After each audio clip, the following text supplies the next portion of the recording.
చూస్తున్నాం. కడప కాంగ్రెస్ ఎంపీ అభ్యర్థిగా నామినేషన్ దాఖలు చేశారు వైఎస్ షర్మిల. ఈ సందర్భంగా ఆమె దాఖలు చేసిన అఫిడవిట్లో ఆస్తులు, అప్పులకు సంబంధించి ఆసక్తికర విషయాలు బయటకొచ్చాయి. అన్న జగన్ దగ్గర 82 కోట్ల రూపాయలకు పైగా అప్పు తీసుకున్నట్లు షర్మిల అఫిడవిట్లో పేర్కొన్నారు. వదిన భారతికి తాను దాదాపు 20 లక్షలు అప్పున్నట్లు చెప్పారు. ఇక షర్మిల భర్త అనిల్, అత్త విజయమ్మ నుంచి 40 లక్షలు అప్పు తీసుకున్నట్లు షర్మిల అఫిడవిట్లో పేర్కొన్నారు. అంతేకాదు తన దగ్గర కూడా భర్త అనిల్ 30 కోట్లు అప్పు తీసుకున్నట్లు వెల్లడించారు.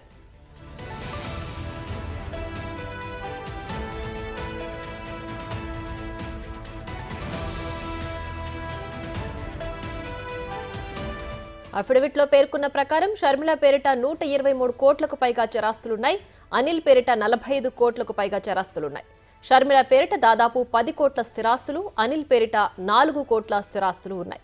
షర్మిలకు 3.69 కోట్ల విలువైన బంగారు ఆభరణాలు, 4.61 కోట్ల విలువైన వజ్రాభరణాలు ఉండగా అనిల్కు 81.6 లక్షల విలువైన బంగారు ఆభరణాలు, 42 లక్షల విలువైన వజ్రాభరణాలు ఉన్నాయి.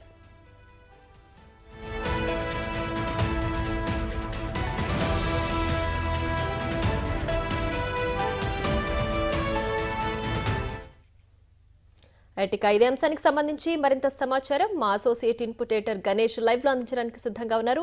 గణేష్, చెప్పండి, షర్మిల అభ్యర్థిగా నామినేషన్ దాఖలు చేశారు కదా, సో ఆస్తుల వివరాలు ప్రకటించారు. వీటిని ఎలా భావించాలంటారు?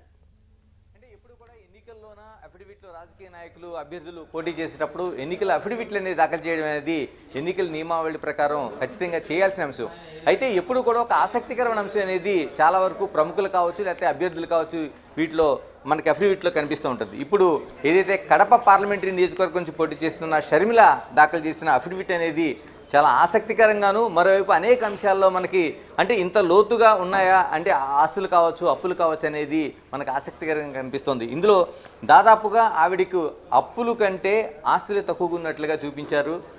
మరోవైపు స్థిరాస్తుల కంటే చరాస్తులు ఎక్కువగా ఉన్నట్టు చూపించారు. చాలా వరకు స్థిరాస్తులపైన మనం ప్రధానంగా దృష్టి కేంద్రీకరిస్తాం, ఇళ్ళు కావచ్చు, మిగతా కావచ్చు. కానీ చరాస్తులు ఏవైతే ఉన్నాయో, కార్లు కావచ్చు, మిగతా షేర్లు కావచ్చు, వాటిని తక్కువగా చూపించే అంశాలు మనకి చాలా వరకు అఫిడవిట్లో మనకు కనిపిస్తూ ఉంటాయి. మనకి షర్మిలకి సంబంధించింది ఒక ఆసక్తికరమైన అంశానికి సంబంధించి మనం చూస్తే ఇందులో కీలకాంశంగా మనకి కనిపిస్తున్నది దాదాపుగా 123.26 కోట్ల రూపాయలు చరాస్తులు ఉన్నట్లుగా ఆమె తన అఫిడవిట్లో పేర్కొన్నారు. అంటే 100 కోట్లకు పైగా, 120 కోట్లకు పైగా చరాస్తులు అనడంతోనే ఒక ఆసక్తిగా కనిపిస్తుంది. అందులో మనకి బ్యాంక్ డిపాజిట్లు ఉన్నాయి, మరోవైపు షేర్లు కనిపిస్తున్నాయి, అలాగే ఇతరులకు అప్పులు ఇచ్చినవి కనిపిస్తున్నాయి. అంటే చాలామందికి తన అప్పులు ఇచ్చినట్లుంది. ఈ అప్పులు ఇచ్చిన వారిలో తన భర్త కూడా ఉన్నాడు, అనిల్ కూడా అప్పు ఇచ్చినట్టుగా ఆమె ఈ అఫిడవిట్లో పేర్కొనడం అనేది చాలా ఆసక్తికరమైన అంశంగా మనకు కనిపిస్తోంది. మరోవైపు స్థిరాస్తులకు సంబంధించి కేవలం 9.29 అంటే కోట్ల రూపాయలు, అంటే 9.29 లక్షల రూపాయలను ఆవిడ కేవలం స్థిరాస్తులుగా చూపించారు. ఈ స్థిరాస్తుల్లో కేవలం కడపలో ఉన్న ఇల్లుతో పాటు కొంత చిన్న చిన్న ఆస్తులు మాత్రమే, అంటే ఓవరాల్గా చూసుకుంటే ఒక 10 కోట్ల లోపు ఆస్తులు మాత్రమే ఆవిడ ఈ స్థిరాస్తుల్లో చూపించారు.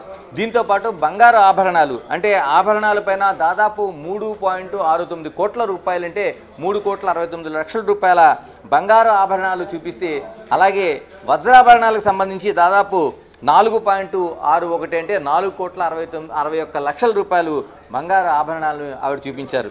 ఇందులోన అంటే ప్రధానంగా మనం అత్యంత కీలకంగా రాజకీయాల్లో అతి చర్చగా దారితీసే అంశాల్లో మనకు కనిపిస్తున్నది ఆమె అప్పులకు సంబంధించి 82.58 కోట్ల రూపాయలు, అంటే 82.58 లక్షల రూపాయలని తన అన్న జగన్ నుంచి అప్పు తీసుకున్నట్లు చూపించడం అనేది ఇప్పుడు రాజకీయాలకే కాదు, అంత ప్రజలందరూ కూడా అత్యంత ఆసక్తిగా చూడాల్సిన అంశం. మరోవైపు రాజకీయ పక్షాల్లో ఒక చర్చనీయాంశమైన అంశం. అంటే ఇప్పటికే తన జగన్ పైన కడప నుంచి పోటీలు కావచ్చు, లేకపోతే కాంగ్రెస్లో పీసీసీ అధ్యక్షురాలుగా, పీసీసీ చీఫ్గా కావచ్చు, ఆమె చేస్తున్న అనేక ప్రచారాల్లో ప్రధానమైన టార్గెట్ ఆవిడ చేస్తున్నది జగన్ పైనే. రాష్ట్ర ముఖ్యమంత్రిగా ఆయన చేస్తున్న పనులపైన విమర్శిస్తున్నారు. మరోవైపు ఏదైతే